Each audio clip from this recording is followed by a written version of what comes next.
Hello, everybody. This is Greg. My name is Greg Griffin, and I am an addict. I'm coming to you Wednesday nights at 6 p.m. Pacific time every Wednesday. For some of you that haven't known me or haven't met me, I would like to introduce myself to you a little bit tonight and give you, my background, tell my story. I don't know if you've ever been to an AA or an NA meeting. I was just talking to a friend of mine, dear friend of mine, Susie Foreman, who I've known now for crying out loud, 30 years. And I met her in Las Vegas when I was in the throes of my addiction. And I'll tell a little bit more about the story with her later as I tell my story tonight. But I'm really super excited to be interviewing her in 2 weeks, July the 1st, Wednesday, July the 1st at 6 p.m. Actually, my brother David will probably be interviewing the two of us together. She's got like 27 years now, clean and sober, really devout AA, NA member, sponsors, has sponsored several sponsees through the years. I'm just really super excited. I'm super excited to know that she's coming up here in 2 weeks. Anyways, let me tell you a little bit about myself. First started using drugs in 1977. It was my junior year of high school, and it was weird as I was as I was going back in time with my brother when we were leading up to starting these sessions last February. I was just really excited to share my story, and so I had to go back to where right before I started, right before I smoked my very first joint. All my life, I've been an athlete, elementary school, junior high, high school. I have a middle brother. David's my older brother. I have a middle brother, Mike, who we are a year and 10 months, almost 2 years apart.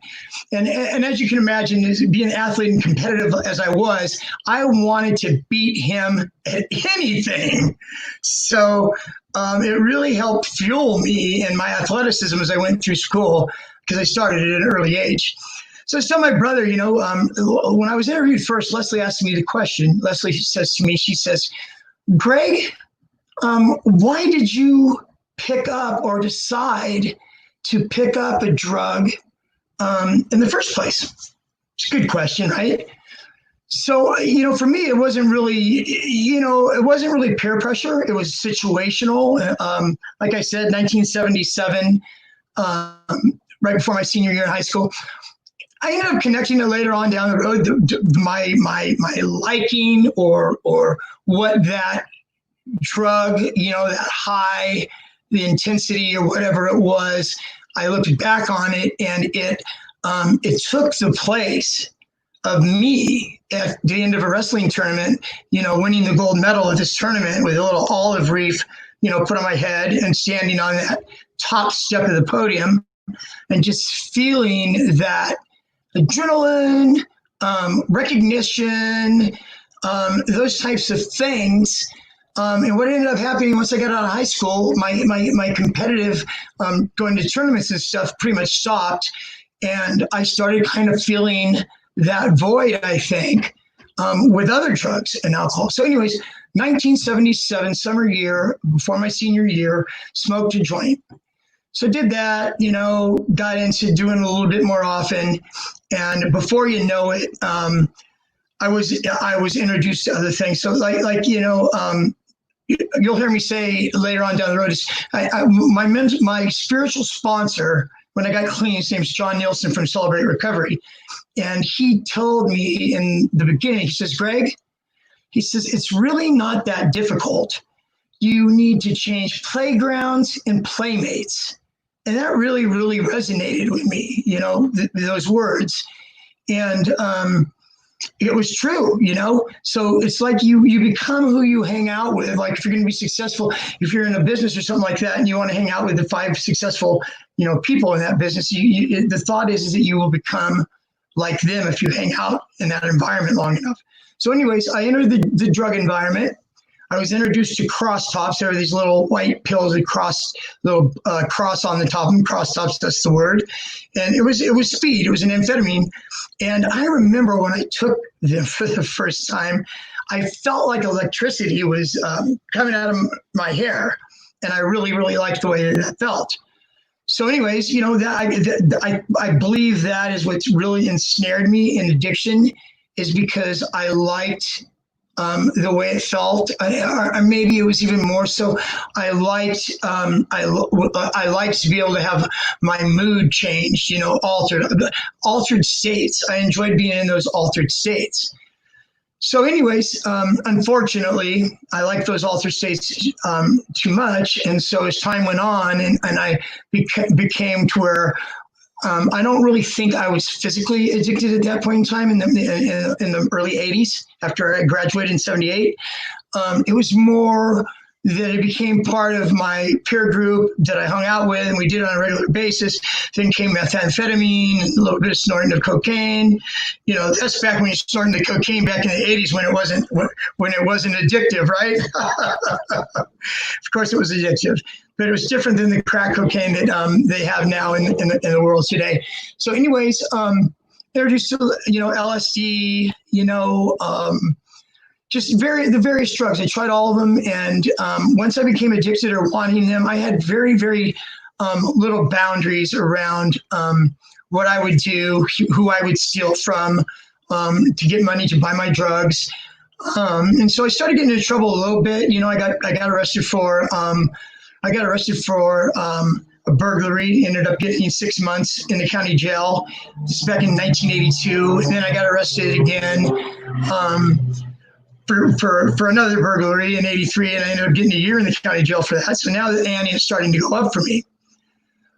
Where my drug usage, I work as a substance abuse counselor program here in Berkeley, California. Be part of my story. I've worked there now. I started as an intern there in 1999. I've actually been there now at the program for 21 years. And I just love, I love it. You know, I love talking to the clients. I was telling Susie today, the woman that's the daughter of my daughter, Nicole, that I mentioned we're going to be sharing our story together on July the 1st at 6 p.m. Don't miss it, guys. Okay, don't miss it. It will be worth your while to see it. She's a wonderful, wonderful woman. We have a long past with each other. And like I said, I'm really excited about being able to share with her.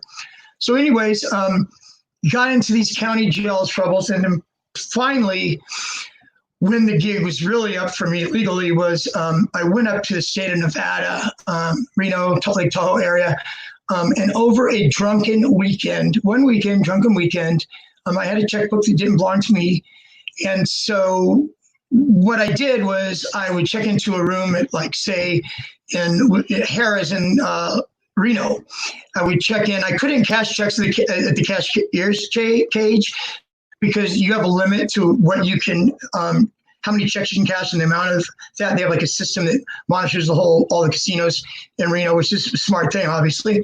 So I found out that I could go ahead and rent a suite at Harrah's for 4 nights at $200 a night. And what I did was I went back in the evening and I told them at the desk, you know, I checked in 11 in the morning. Now it's 2 o'clock in the morning. I'm checking out. Got an emergency in the family. Me and all my cleverness, right? Not knowing that I was going to go to the penitentiary for this. I would check out and they would give me the remaining 3 nights cash. So I did that to a couple places in Reno. Took a cab, mind you, from Reno to Tahoe. Did the same thing in Tahoe. The second place I went, next thing I know, whoom, the security swooped on me. So they swooped on in and arrested me, put the handcuffs on me and all that. And then the local police came and picked me up. So I was really in for a real awakening this time. And so in the state of Nevada, I wrote 8 checks over this drunken weekend, which was just fueled with alcohol and gambling and just like off the hook, destined to be caught. You know, it was very reckless and of course, they give you a thumbprint, they take a picture at the thing as you check in, all that. So anyways, I get locked up. It's Minden, it's in Lake Tahoe. It was Minden County Jail. I always remember Minden County Jail. So anyway, so I meet with the public defender when I'm there, and so 8 checks, right? And he tells me each check, guys, in the state of Nevada, each check that I wrote carried 1 to 10 years in the state penitentiary. So I plea bargained to 1 check over this weekend. I plea bargained to 1 check, and they gave me 5 years in the state penitentiary, which was really, really a rude awakening. So anyways, I ended up doing that bit of time that I had to do a little over 2 years.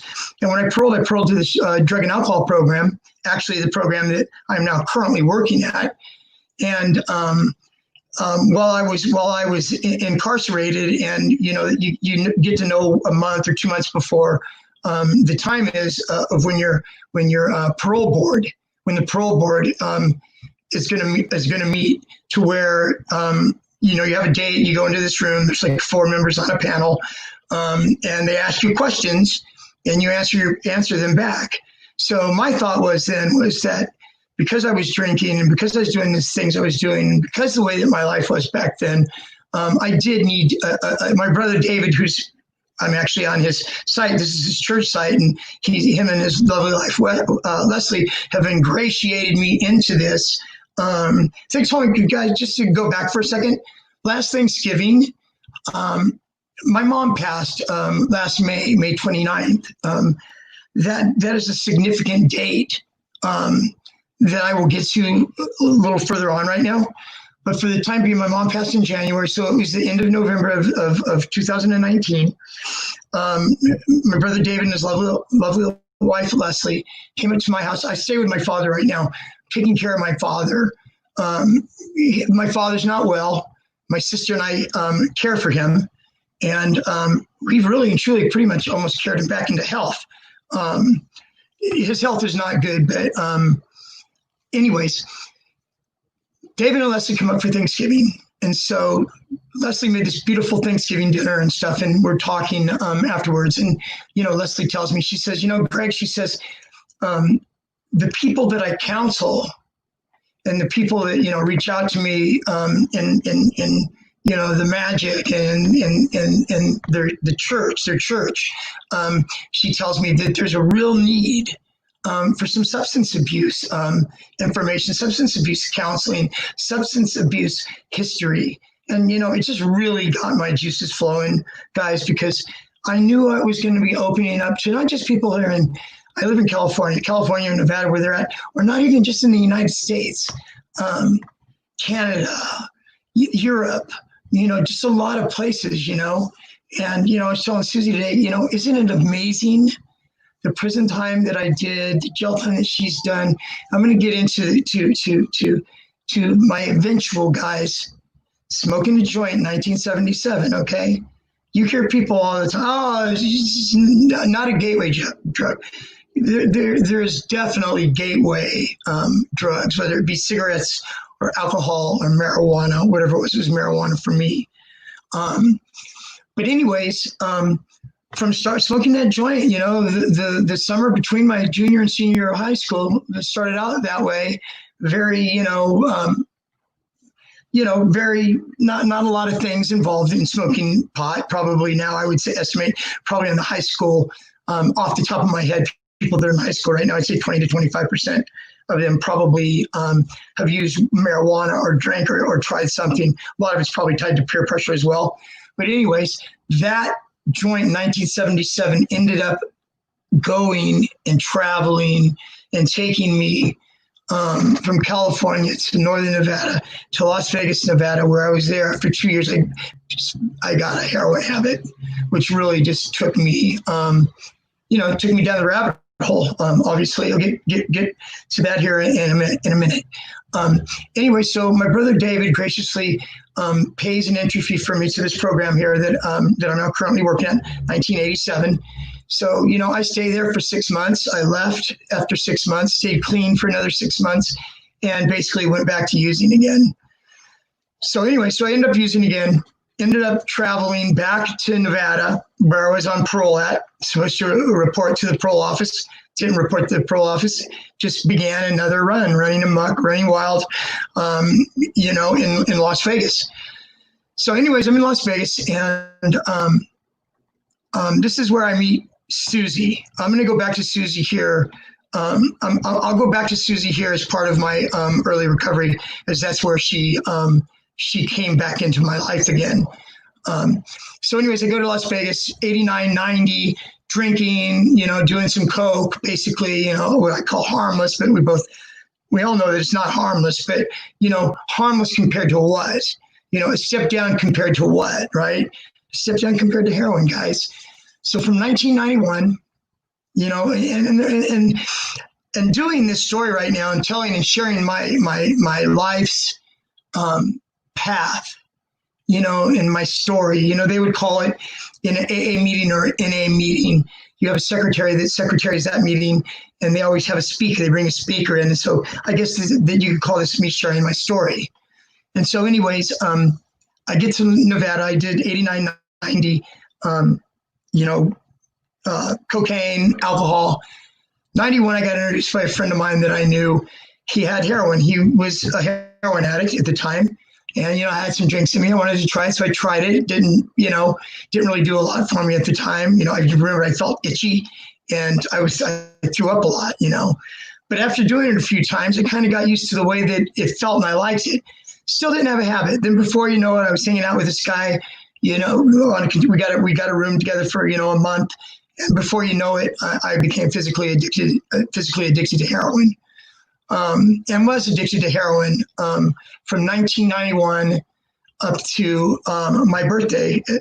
Dates, as I'm telling my story, dates have just such they carry such a message to me. They carry such a significant message to me, because it seemed that these different checkpoints in my life, as of dates, like my birthday, March 7th, when I entered the hospital, May 29th, 1997, which is where I came home. I was taking methadone and stopped sticking needles in my arm, of May 29th, 1997. And my dear mom passed away this last year on May 29th, 2019.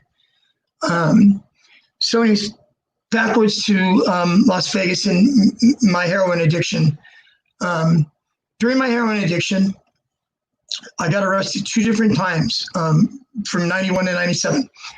Once I got arrested for paraphernalia, I had some syringes and some spoons and just the normal get up and set up that, us heroin ritualistic as heroin and shooting heroin is, from buying it to going to the room and closing the blinds and putting it on a spoon and putting water, heating it up, cotton, drawing it up, the whole thing. It's very, very ritualistic, heroin is. So anyways, 30 days in the county jail for paraphernalia.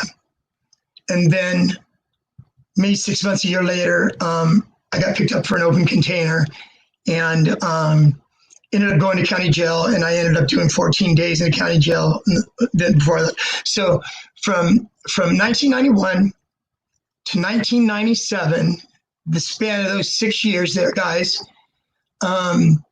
minus 44 days, I shot heroin every day, several times a day.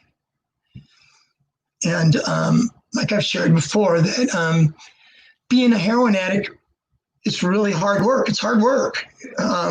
It may sound funny, but it's hard work. There was a lot that had to go into me being able to consistently over and over again, having money every night when I went to bed at night to be able to cop in the morning.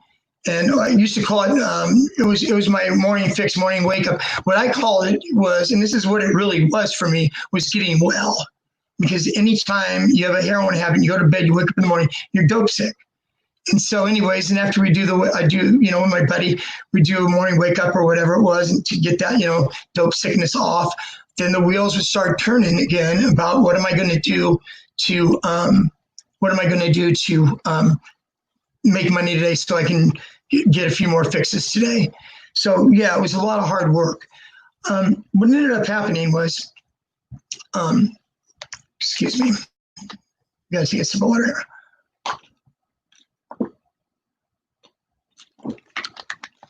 Okay, thanks guys. What ended up happening is over that period of time, I didn't eat. Basically, all this stuff, after all this stuff was said and done, and I came out of the other side of my addiction, once the smoke cleared and once I was convalescing and, away from the drug for, several months, and got to look back, on it. It just showed me just how crazy of a ride it was. It was crazy. So anyways, 1997, I wake up, I have this pain in my chest. I'm thinking it's my heart. I'm not knowing what it is. Don't want to go to the hospital because I'm a heroin addict, and I'm thinking I'm going to go to the hospital. I'm going to be dope sick, right? Little did I know they were going to give me methadone, or they're going to do whatever they need to do to be able to keep me medically comfortable, so I wasn't going through withdrawal symptoms while my body was going through the trauma that it had already been going through. So anyways, I went to the hospital on March the 7th on my birthday. What ended up happening is I had pneumonia. My left lung was totally full of fluid. And when they admitted me to the hospital, they had to put in a chest tube to drain the lung. And so they did drain some of it and stuff. And then time went on and I was still in the hospital. My mind still wasn't totally wrapped around what was going on with me. And so they couldn't get the infection off. They couldn't get the fluid off. So what they ended up having to do almost 2 months into the hospital was they had to do surgery. So they had to go into my lung, exploratory, to see what they needed to do. And then when they went into my lung, they had to open it up. They had to drain what was in it. And I remember I've actually read my hospital paperwork as far back as a month ago. I went back through it and I read it. It's just another part of my life. And it was crazy. So they had to go into my lung, and they're describing, they said on the inner part of my lung, inside my lung, there was a fibrous peel, like a clear peel that had a cottage cheesy like substance entrapped on the inside of my lung wall. And so anyways, they did that. They cleaned it out. Little do I know all this time that I was in the hospital, the social worker at the hospital my mom was in constant contact with my doctor and the social worker. And my mom would ask, finding out later, my mom would ask the doctor, do I need to come? Do we need to come? And so the doctor would tell my mom, no, not right now, you don't, but it's touch and go. Guys, when I was in the hospital and I got released from the hospital, I weighed 124 pounds. And I remember the hospital ended up giving me a shuttle or a cab. They didn't have Uber back in 1997. And so what happened was my mom had paid for a one-way plane ticket from Las Vegas, Nevada, back home to my childhood home.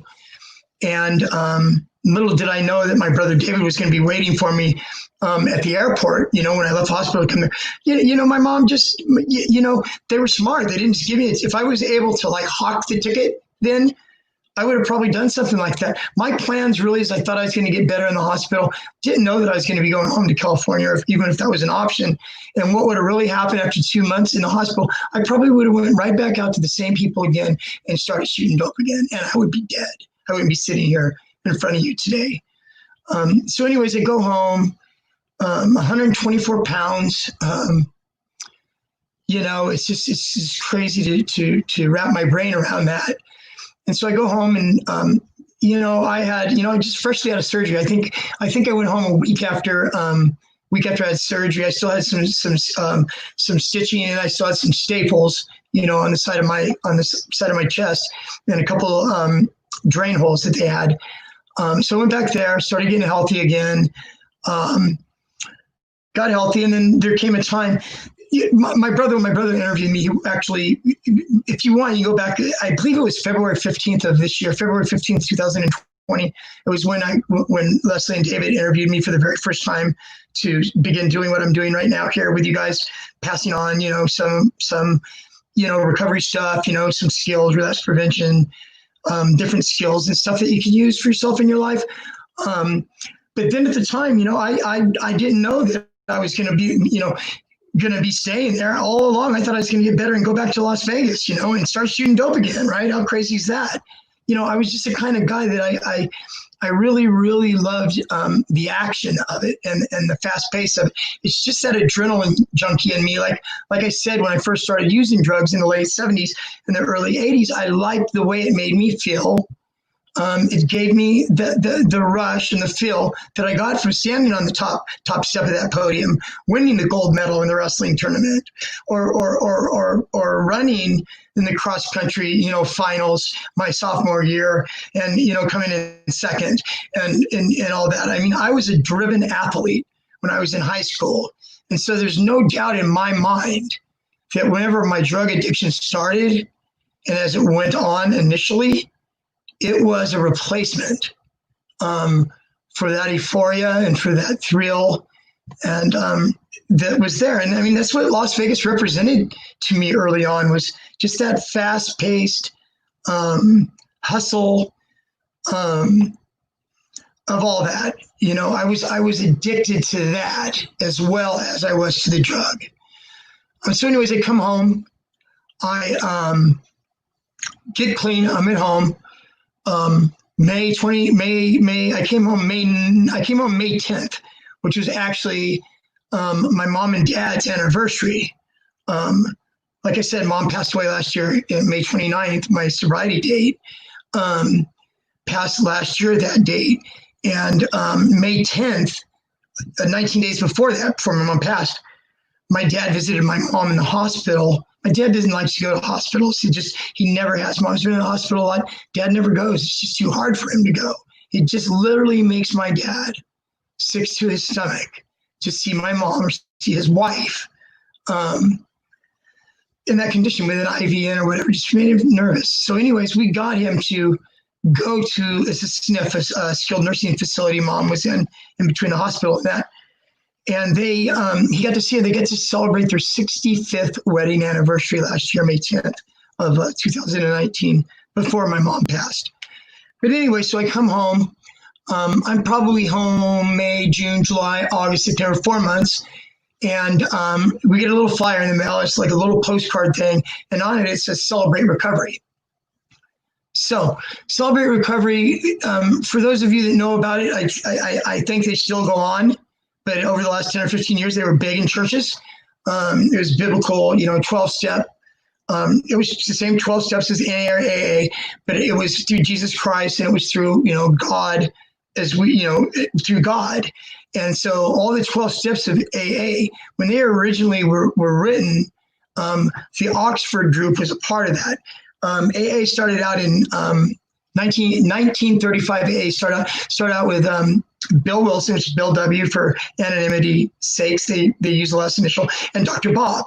And so they're the ones that spearheaded and started out AA back in 1935. And like I said, the steps were based on, Oxford group was a religious group, and the steps were based on Bible verses. So anyways, so keep going, Celebrate Recovery. See that mom lays this postcard in there. Beginning of October, I still to this day remember. It was November the 4th,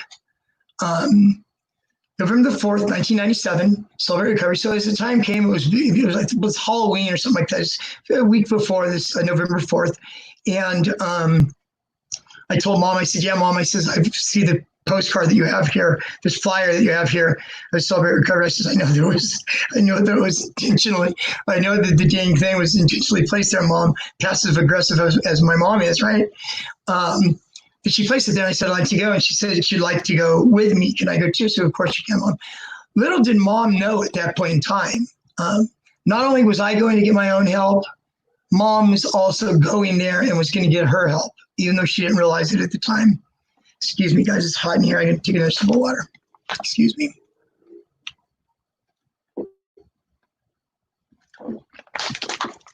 Excuse me.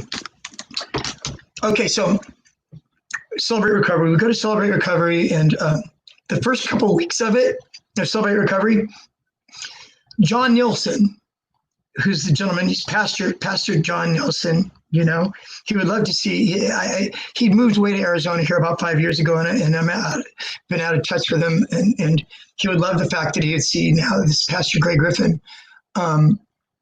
It's a wonderful thing. I have some plans and thoughts of what that's going to look like here coming up in the future, and then hopefully in a few weeks, guys, I'll be able to share that with you.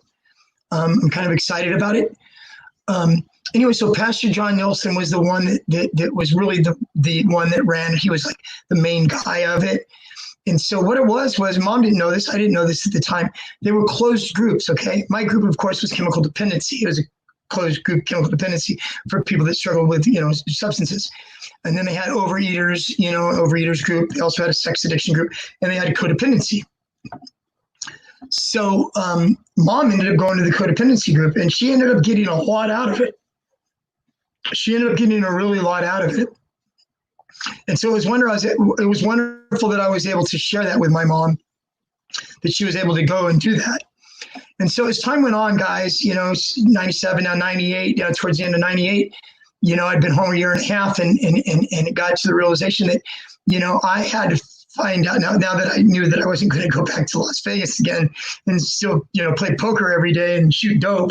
You know, before I started getting strung out on heroin, I played poker every day. I'm going to go back to that in a second with Susie. Anyways, we have Celebrate Recovery. And so a year and a half later, we're at the end of 1998 now, and I need to figure out what am I going to do for a living in my life. You know, here I'm 38 years old, don't have a career. You know, I have very little college behind me. And so through the stuff I did at Celebrate Recovery, and the man, John Nielsen, that I told you about, John Nielsen pretty much, you know, you hear about sponsors and 12-step AA and NA.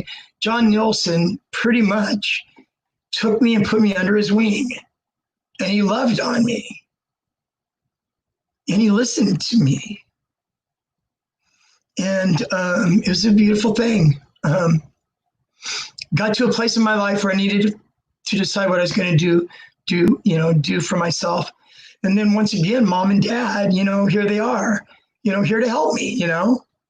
Mind you, this is their son who in 1985, they had to get on a plane in Oakland, fly to Las Vegas, rent a car in Las Vegas, and drive 4 hours up to the camp that I was incarcerated in. Driving up to this prison, to the gates where they ask for ID, kind of thing, where they put this long pole thing with a big mirror on the bottom of it. They stick under your car to make sure you're not like smuggling anything in or any prisoners out, right? And so they got to drive up to this gate, and I just can't imagine how my mom felt that her 25-year-old son with these gun towers, razor wire, you know, this stuff, came to visit their son in prison. You know, this was after I ran amok as far as what I would steal and what I would hawk and what I would do for my drugs in the early 80s. And then coming home in 97, being, 124 pounds. And once again, you know, Mom and Dad were there for me, you know, helped me through college so I could get a career. I took chemical dependency studies and went to college for 2 years, and then began an internship at the drug and alcohol program that I currently am working at today, where I've worked now. Started there in 99 as an intern, 2000, so it's 21 years, which is, I love it. I love it. I love it. It fulfills me. It just makes my heart feel so good that I'm part of the solution today and not part of the problem. So I go to school. I get this job at the place I work at Berkeley. So I'm working there. Okay. back in time now. My years in Las Vegas, I got to Las Vegas in 1989. So from 89 up to 91, those first 2.5 years or so, I was a big poker player. I played poker every single day. I loved the action, right? And my name, they called me, I had a little handle, alias. I was Yancey Johansson, the riverboat gambler. Somebody named me Yancey Johansson because it was a riverboat gambler, right? I was a legend in my own mind, right? So anyways, I went by Yancey. So I had a friend, Susie. Okay, Susie's a gal that worked at the ranch. The ranch, the kind of ranch that she worked at, doesn't have animals. All they have is studs. Mustang Ranch.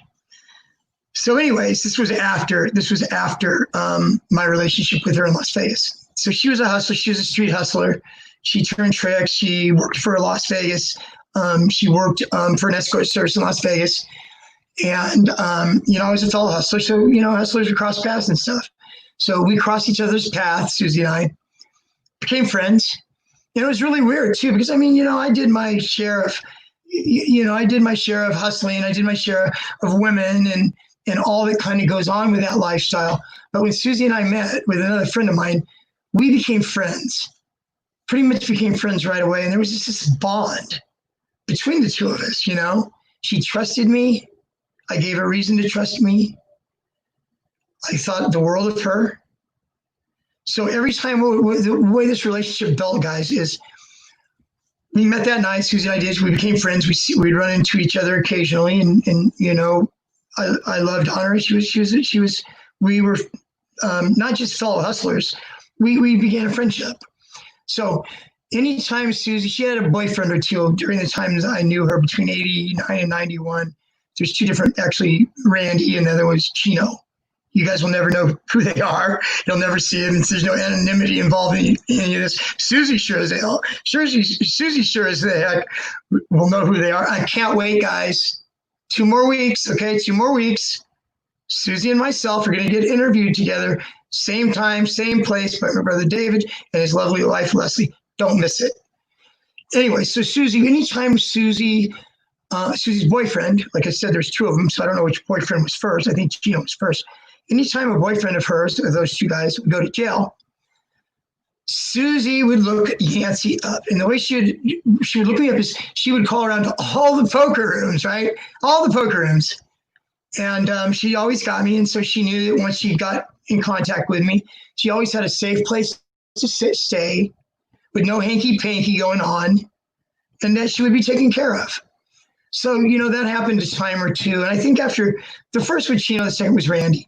So Randy goes, same thing happens the last time now. And, I was a friend, no hanky-panky, no none of that. It was genuine love and friendship.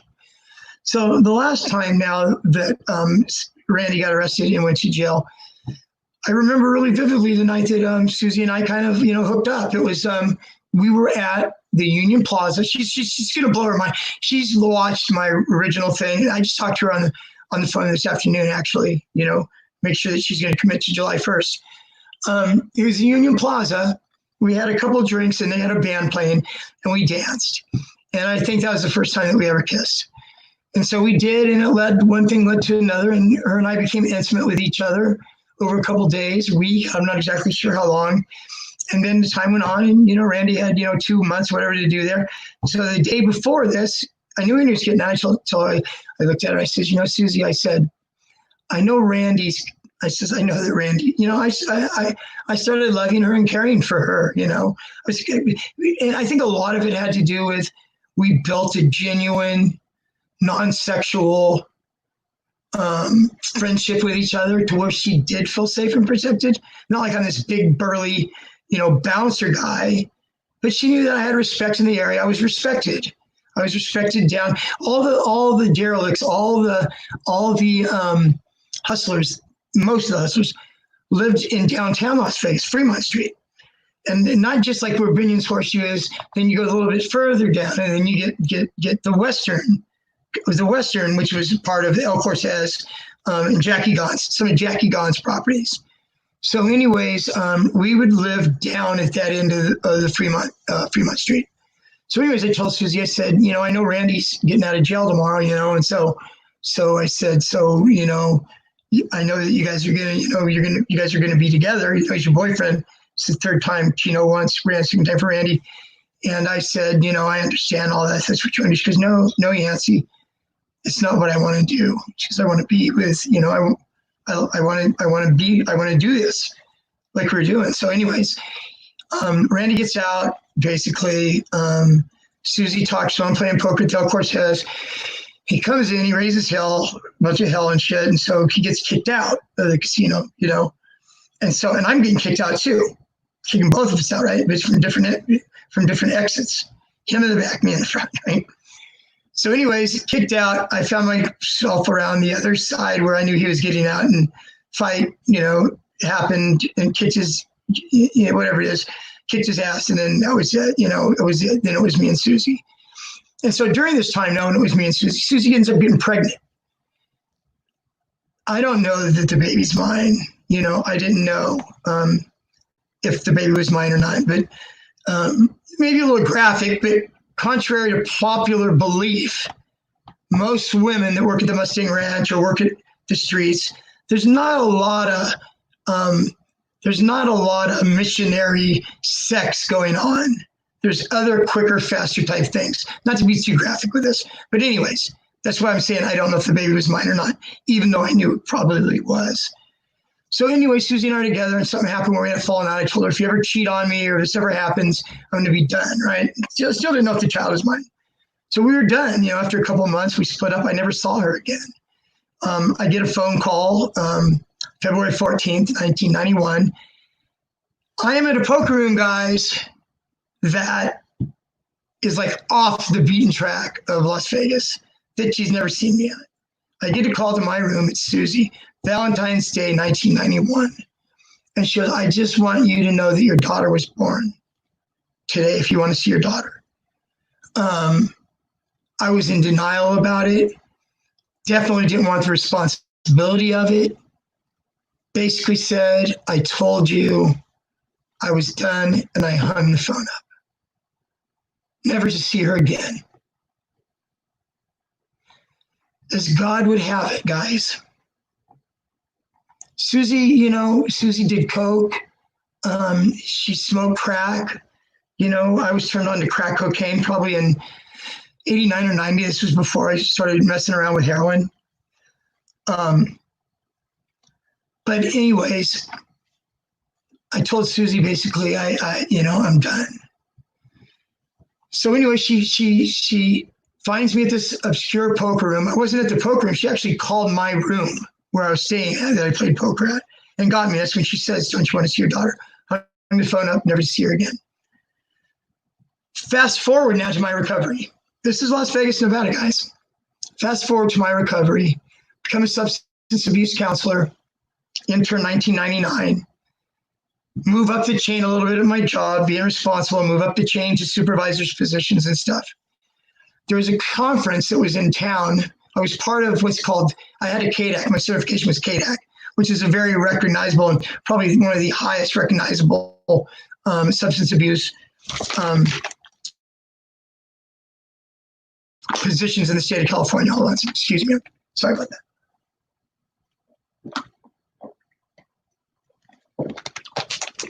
Thank you. So anyways, I'm working at where I'm working at. And so this conference that they were having, the KDAC conference, was Thursday, Friday, Saturday.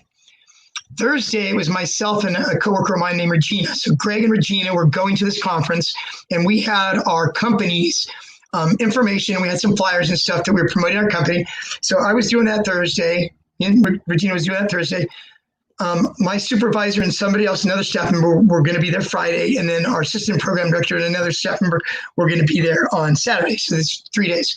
I'm in there on Thursday where I'm sitting in this meeting. It's this meeting, a KDAC meeting. They were doing voting and stuff like this. And what they did is we did some kind of like legislative stuff in the morning, and then the afternoons were filled with workshops. So I had a little flyer pamphlet thing there, and there was like 4 different workshops over the course of that day. And so reading, okay, this one workshop at the place in Santa Cruz, this place is outpatient, okay, and then this other person presenting, her name was, it said, Susan Foreman, prostitution outreach, right? Vallejo. So I tell my friend Regina, I says, I used to know a Susie Foreman, So this meeting is boring to me, okay, right? I get up, go to the bathroom, walk through the lobby, gonna get some fresh air outside, right? Walk through the lobby, nobody's in the lobby, open the door to go outside, and another door opens, and there is Susie and I, face to face, with nobody around. And it was right after the birth. It was 1 month after the birth of my daughter, Lindsay. My daughter, Lindsay, was born August 14th of 2001, and I ran into Sue August 20-something, it was right after 9/11. So there she was, and there we were. And so she told me, I still remember, she says, I didn't know whether to hug you up and kiss you or to slap the shit out of you. She says to me, she goes, I have worked so much on you in the steps that she was working, right? Couldn't find out that very day she was actually celebrating 7 years of sobriety. So doing the math, I think probably Susie will correct me if I'm wrong, on July 1st. But I believe it was, so that would make her sobriety date September 20-something of 1994. She'll correct me if I'm wrong, I'm sure. So anyways, there she is, and there I am. And so we left the conference. We went across the street to Denny's. We ordered breakfast or a cup of coffee, and we just started talking. She told me about the daughter that was born. Her name was Nicole. She was put up for adoption. In Las Vegas at the time she was born. It was a good thing that I wasn't there in her life, or Susie wasn't there. Neither of us would have been able to take on at that point in time in our lives as a parent. Like I said, I didn't even know if the child was mine. So anyways, she shares that she's put up for adoption to this couple that owned a private business in Las Vegas and couldn't have kids. So she tells me, and what's really a trip is that when my daughter was born, my daughter Lindsay was born August 14th of 2001. Nicole was February 14th of 1991, 10 years apart, 10 years, 6 months, or 9 years, 6 months, whatever it is. So anyways, when my daughter was born, I wanted to name my daughter Nicole, and Lindsay's mom wanted to call her Lindsay. And so my daughter was born, August 14th of 2001. Her name's Lindsay Nicole. And Susie tells me that our daughter's name was Nicole. Go figure that one, right? So yeah, it just opened up a lot of stuff. Opened up a new life right here. Us meeting each other, I don't want to go too much into stuff, it'll be a surprise. Susie will share and elaborate more. I want to respect her. I just want to respect her, I'll let her share what she feels comfortable sharing. Anyways, so, Susie and I actually took vacations together after that. We'd go to Vegas together, both very much on guard, both very much knowing what we can't do, that we can't go there and all that. And she was really, really rooted in her recovery. And I myself was really rooted in my recovery as well. And we were able to do that. So anyway, she tells me this. And so when we go to Las Vegas, these different vacations that we've taken, we filled out paperwork. Actually, the paperwork was lost before we got there that we're going to file at the county clerk's office, just in case she wanted to get a hold of us, she'd know how to. So that never happened. Okay, fast forward. August 2010 now, Susie calls me, panicked, leaves me a message, call me. I thought she relapsed. I thought that, she was so panicked. So I take a break from work, I call her. You would never guess what just happened. Nicole just got in touch with me. And so it just was amazing, And so she goes, I gave her your number, but don't call her until you get here, until I talk to you, right? And so anyways, go figure this, right? I live in Hayward, she lives in Vallejo. I get in my car, boom, drive to Vallejo, I'm there in 40 minutes, okay? So when I do call Nicole and we talk, she's got her mom and her dad 19 years later, not married, not a couple, but standing in the same living room, not in jail, not smoking crack or shooting heroin, but standing in the same room. What are the odds of that? And she told Susie early on, she says, you know, Susie, I didn't get in touch with you to have a relationship with you. I got in touch with you to find out medical history. And you know what, guys? It broke Susie's heart. And I told her, I said, Susie, God did not put Nicole back in your life for you not to grow a relationship with her. It felt like the right thing to say. Didn't know totally 100%, even though Susie's a Christian, has God in her heart, and I do as well. And so anyways, that happened. Told Susie, well, you know, now the next step is we have to go see her, meet her and her adoptive parents if we're invited to. 2 months later, I got Susie and I tickets. We flew to Vegas. We met our daughter and we met her adoptive parents, and they were the bomb. And they were the bomb. And Nicole is just the most beautiful girl that I've ever seen. And so anyways, I'm going to leave that story right there with Nicole there.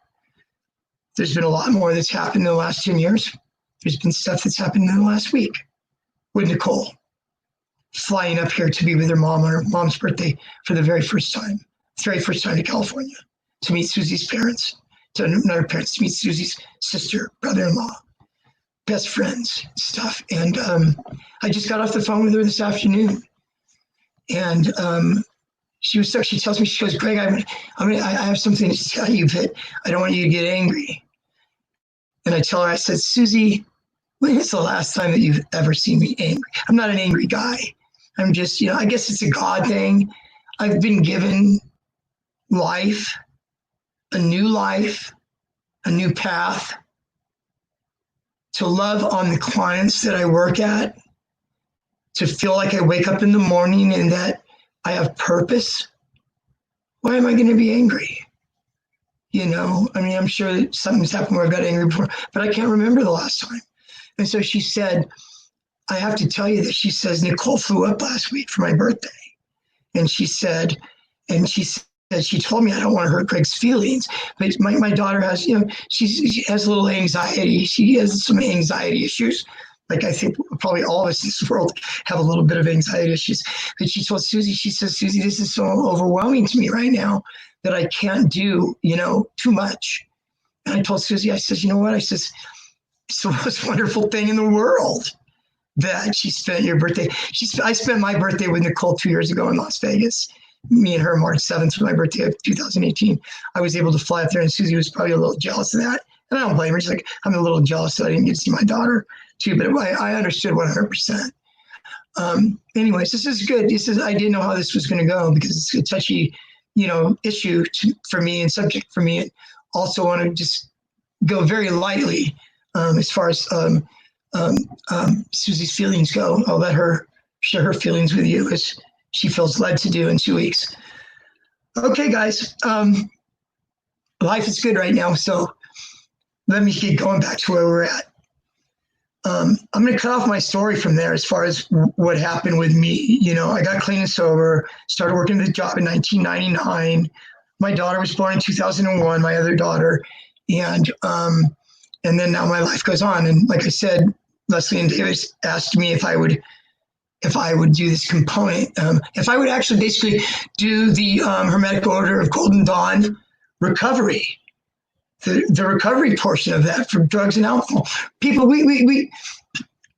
everybody almost is in some form of recovery or some form of addiction or compulsion or whatever, like whether it's food, guys, whether it's sex, whether it's relationships, whether it's, you know, there's so many things, guys. Being addicted to 12-step meetings, right? There's so many different, you know, things. So anyways, I've talked recently in the talks. I was saying that, you know, I really loved the fact that it was really Leslie was opening that door of the recovery thing, being the Golden Dawn recovery person to be able to, do that and to be able to, what I'm doing, guys, is I'm doing shares. This is a little different right now.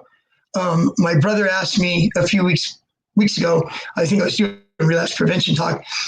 He says, there's a lot of people that don't know you yet, Greg. He says, so I want you to kind of go back through your story, so give them just like a nutshell version of your story. 5 or 10 minutes. I says, David, 5 or 10 minutes, you got to be kidding me. I can't even, I don't know how to do that, 5 or 10 minutes. So I decided tonight that I was going to go back into my past. For those of you that heard the February 15th or I don't know the exact date. It was a Saturday in the middle, maybe the third Saturday. We came up with these third Saturdays. So the third Saturday in February. It was similar, but I also went on and talked about the OxyContin thing and the whole fentanyl. There's this whole fentanyl thing, guys. I'm going to transition into this right now. It's going to talk about recovery slogans and revisit relapse prevention and one day at a time, just kind of revisit them. But anyways, so I want to talk for a minute about this fentanyl thing that's going on. For today's heroin addicts, I mean, I know firsthand because I deal with heroin addicts, fentanyl addicts every day, where I work.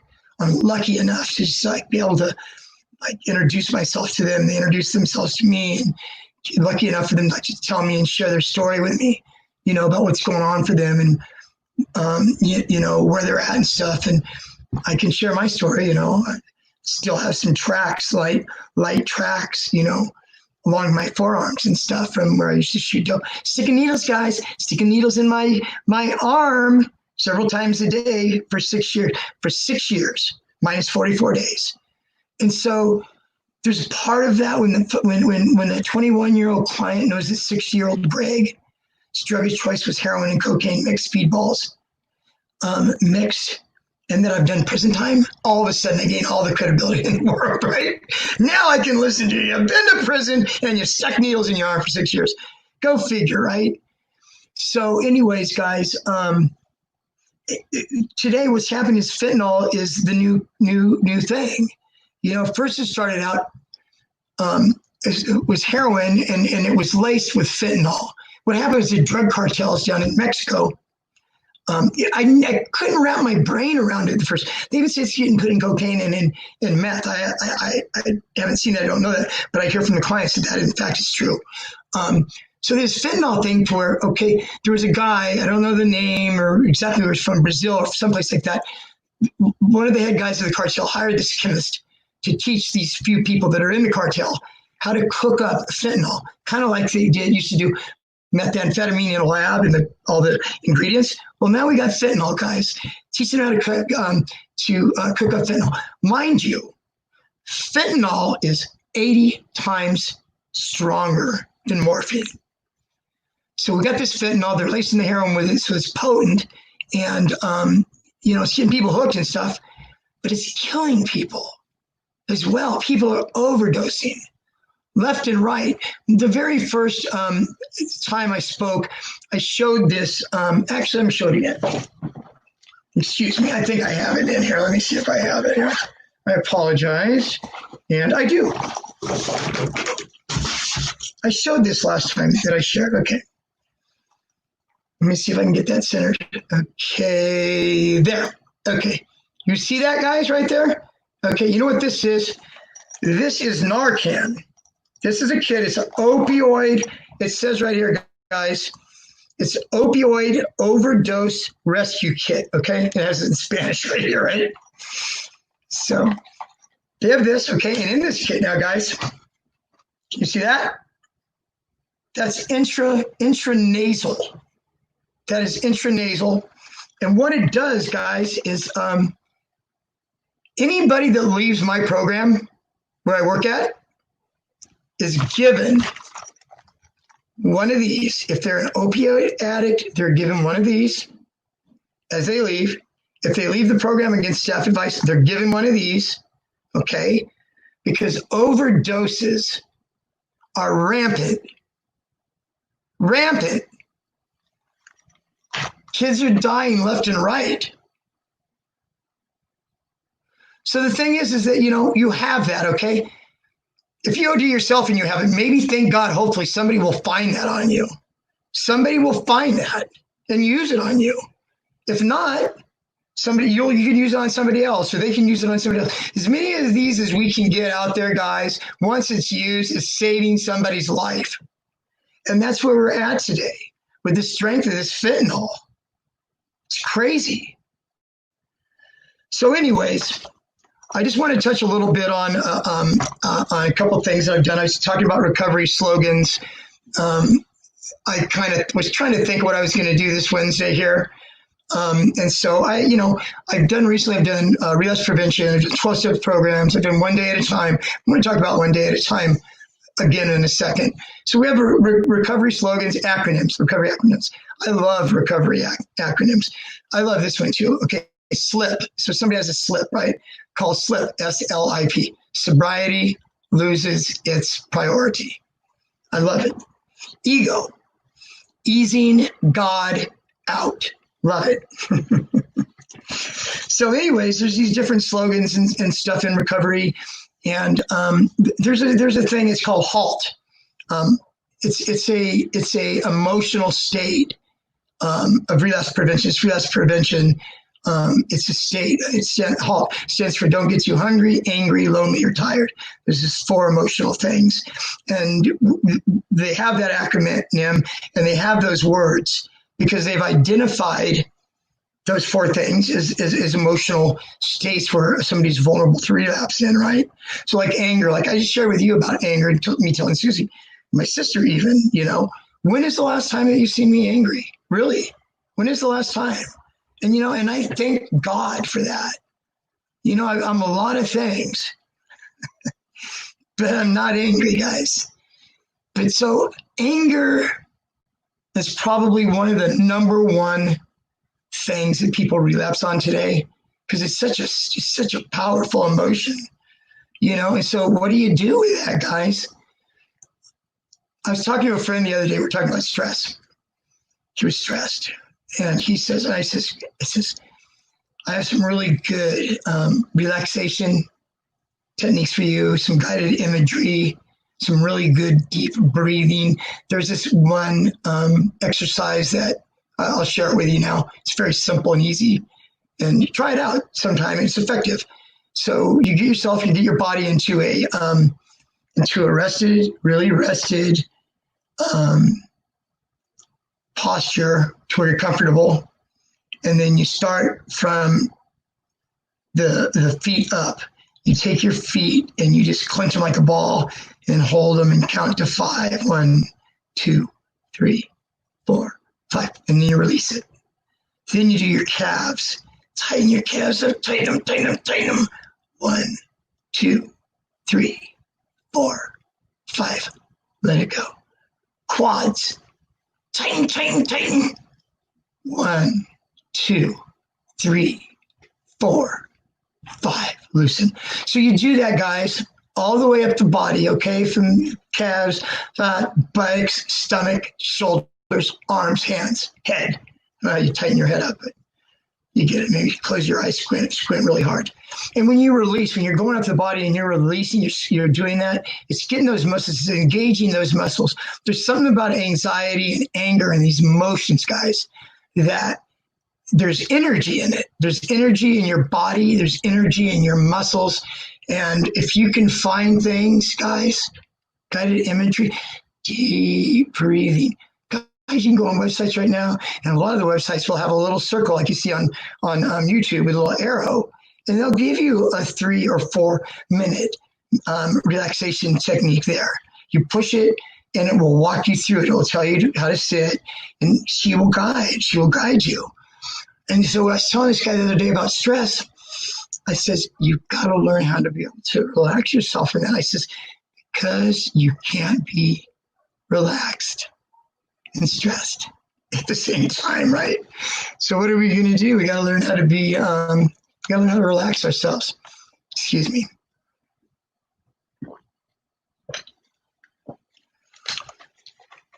So anyways, that's a little bit of a spiel for anger. A continuation of that, guys, is if you're in drug and alcohol treatment, if you're in a program, if you have insurance, I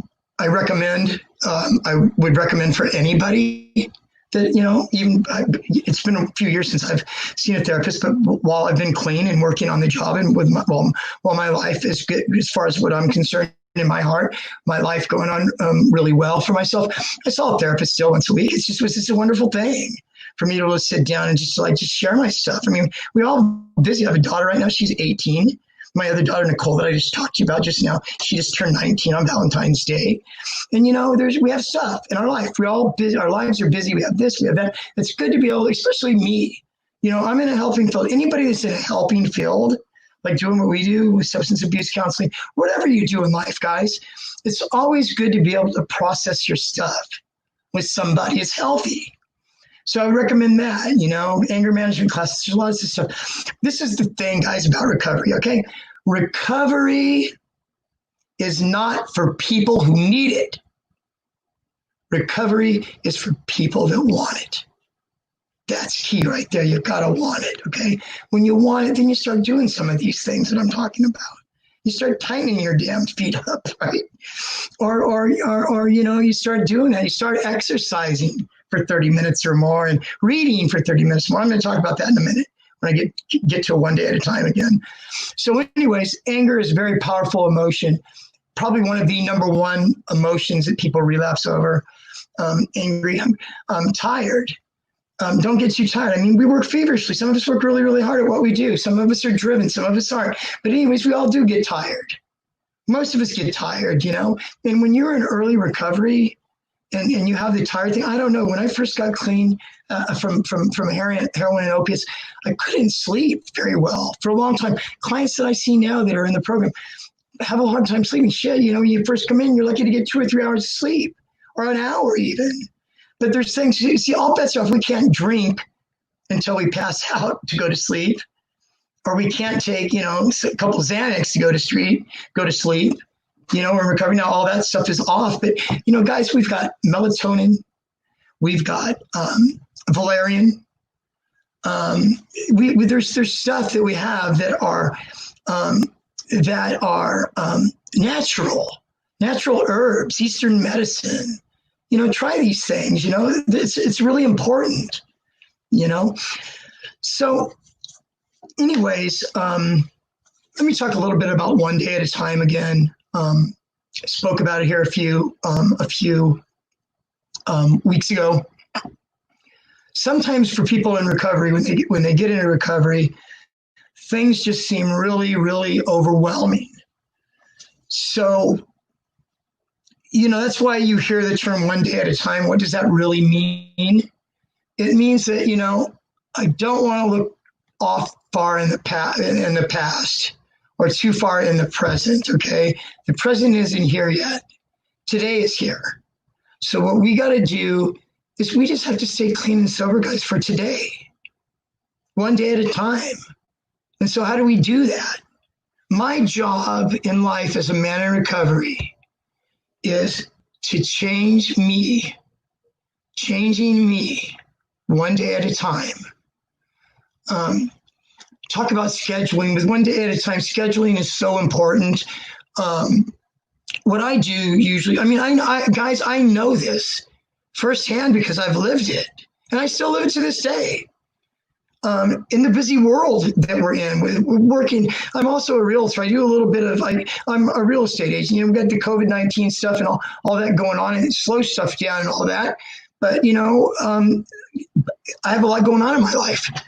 And just as everybody's got a lot going on in their life. And for us as addicts, especially in early recovery, you need structure. Structure is the best thing in the world for us addicts. And what does that mean? That means that we have to have stuff lined up in our life. And I'll give you an example here in a second. We have to have stuff lined up in our life to be able to take the hours that we have right now and fill them with healthy stuff, planned out stuff that's going to help us means to an end, stuff that we know of, stuff that we have planned. Okay, what I did was you can go on the computer. You can download a daily hour, 6 o'clock, 7 o'clock, 8 o'clock, or every half hour, however you want to do it. and download that. And so wake up 6 o'clock, coffee 6:30. This is like one of my schedules. Up 5 o'clock, 5:30, leave the house. At the gym, 5:45 to 6:30, workout, shower. At the real estate office at 7 till 10, leave, go to my other job, and on and on and on, and have my day broken up into things like that.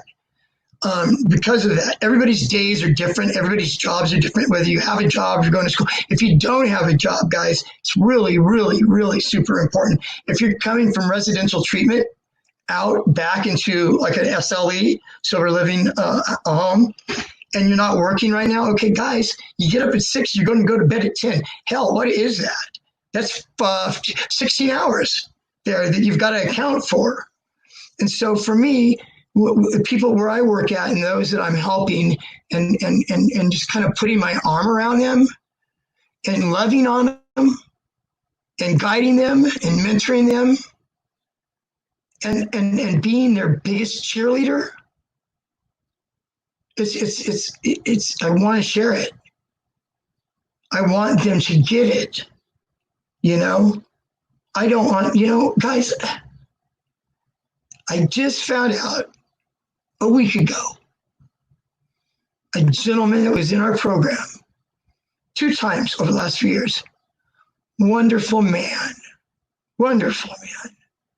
died of an overdose a week ago. And this is serious, guys, this is serious.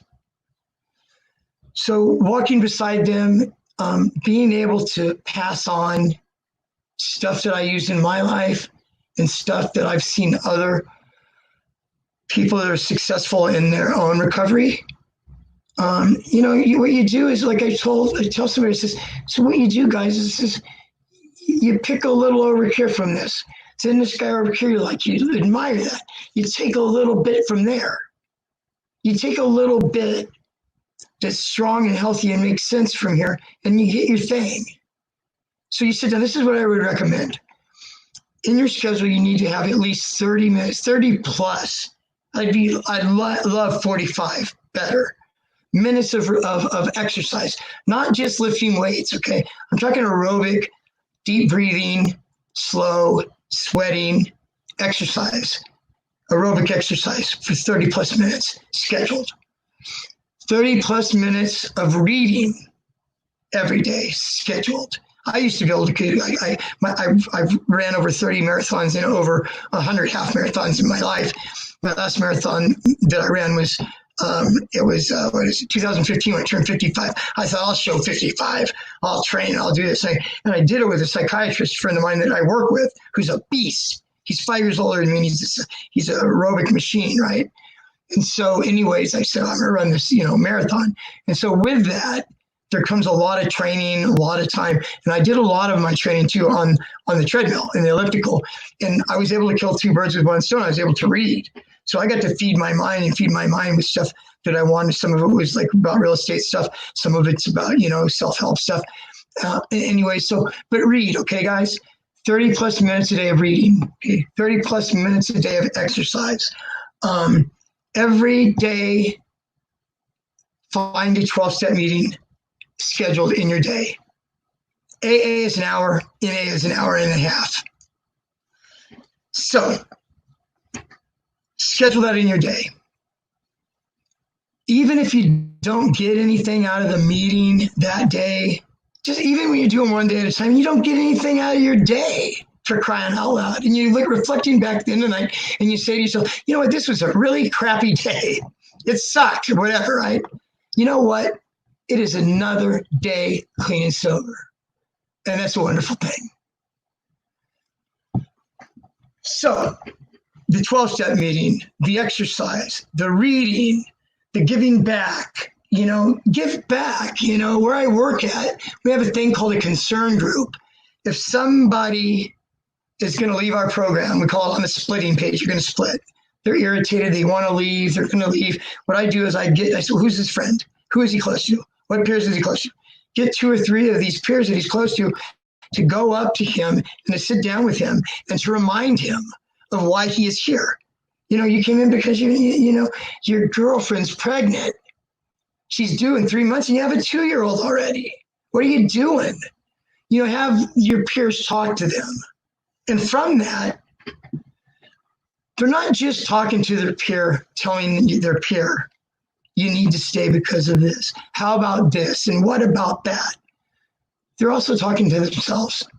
They're also reinforcing their own recovery, which is a beautiful thing. So giving back. So whatever that looks like, whether it's, you know, talking to, you might have 3 months clean and somebody new comes into a meeting, you hear them share. They always ask, does anybody have 24 hours or less than 24 hours? And people raise their hand. So notice that it's not uncommon for people to come up, even you, 3 months in recovery, to go up afterwards and talk to that person because you can relate to that person. And there's a saying, we keep what we have by giving it away. And so hopefully today, guys, I was able to share a lot of stuff. I had 0 notes today. I told my brother I have 0 notes. He wanted me to share my story of 5 to 10 minutes, right? Good luck with that. So I had 0 notes, okay? Got to the first time I shared back in February, didn't go into Susie or Nicole. There's a little bit of a boundary there, you know, like when I talked to her today about sharing. And like I said, July 1st, guys, 2 weeks from now, 6 p.m., be here. It's going to be Susie and I being interviewed by my brother. Don't miss it. She is a wonderful, wonderful woman role model. And I would like to say that she's one of my very best friends. So don't miss that, guys, okay? Thank you for letting me share tonight. I hope I wasn't too long-winded. I can be. You know, my heart is here for you. Honestly, truly, 100%. This is what I live for. God has me here alive today. For this, I believe. My brother told me when I was getting on the plane at the airport in 1997, weighing 124 pounds. My brother recently told me, he says, Greg, I didn't think you were going to make it. And thank God I've made it. And I thank God that I can share with you. So I'd like to say to you guys tonight, good night. You know, good evening, good afternoon, wherever you're at. If you feel a strong craving and you really want to use and you don't know what to do, pick up the phone and call AA or NA hotline. You know, there's always somebody there to answer. Get your butt to a meeting and raise your hand and say, I am struggling today. I need help. And I guarantee you somebody's going to come up to you after that meeting and they're going to talk to you. Okay, guys, I enjoyed tonight very much. Good night, everybody. I will see you next week at 6.